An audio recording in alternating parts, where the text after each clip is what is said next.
Assembly media point వద్ద మాట్లాడుతున్న BRS ఎమ్మెల్యేలు ఇబ్బంది పెట్టేటువంటి ప్రయత్నం జరుగుతుంది కూడా మీరందరూ చూశారు.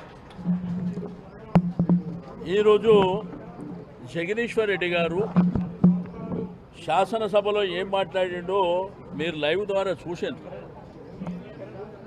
ఈ సభ అనేది అందరి సభ్యులకు సమానమైనటువంటి హక్కు ఉంటుందని, ఈ సభ ఎవరి సొంతం కాదని వారు చెప్పినారు. స్పీకర్ గారు మీరు పెద్ద మనిషిగా అక్కడ ఉన్నారని కూడా చెప్పారు. ఈరోజు ప్రసాదరావు గారంటే, స్పీకర్ గారంటే అందరికీ గౌరవం. వారిని యునైనిమస్గా ఎలక్ట్ చేయడానికి కూడా మేము సహకరించినటువంటిది. కానీ ఇప్పుడు ఇక్కడికి మీడియా పాయింట్ దగ్గరికి కాంగ్రెస్ పార్టీ సభ్యులు వచ్చి ప్రతిసారి మాట్లాడితే దళితుడు దళితుడు అని చెప్పి వాళ్ళే అవమానించే విధంగా మాట్లాడుతున్నారు. మేము ఏ రోజు కూడా వారిని గౌరవప్రదమైనటువంటి స్పీకర్గానే చూసినాం తప్ప మేము ఏ రోజు కూడా కించపరచాలనేటువంటి ఉద్దేశంతో చూసినటువంటి దాఖలాలు కూడా లేవు.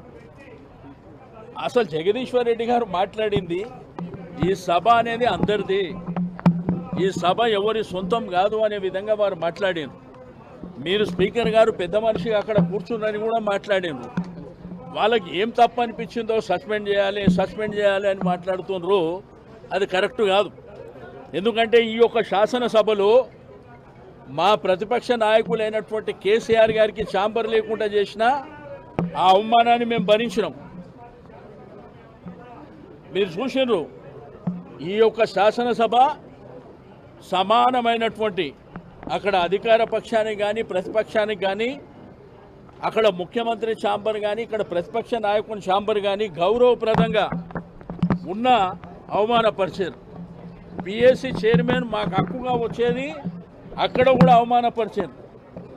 నిన్న కూడా చూస్తే ముఖ్యమంత్రి గారు మాట్లాడారు, స్టేచర్ అని స్ట్రక్చర్ మీద వండుకుండని, తర్వాత మార్చూరి పోతాడని ఒక తెలంగాణ రాష్ట్రాన్ని సాధించినటువంటి ఒక మహానాయకుడు, 10 సంవత్సరాలు అద్భుతమైనటువంటి పరిపాలన అందించినటువంటి కేసీఆర్ని పట్టుకొని మార్చూరికి అంటే ఎవరైనా కానీ, ఏ నాయకుడు ఎంతటి నాయకుడైనా కానీ ఎదుటివారి చావును కోరుకునేటువంటి నాయకుడిని ఎక్కడన్నా చూస్తామా మనం?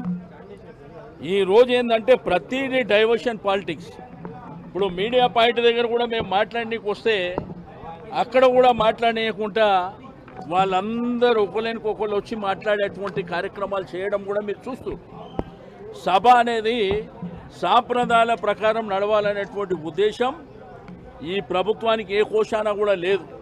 మేము బుల్డోజ్ చేస్తాం, మా ఇష్టం ఉన్నది మాట్లాడతాం, మీరు వింటే వినాలి లేకపోతే లేదు, మా ఇష్టానుసారం చేసుకొని పోతాం. ఇక్కడ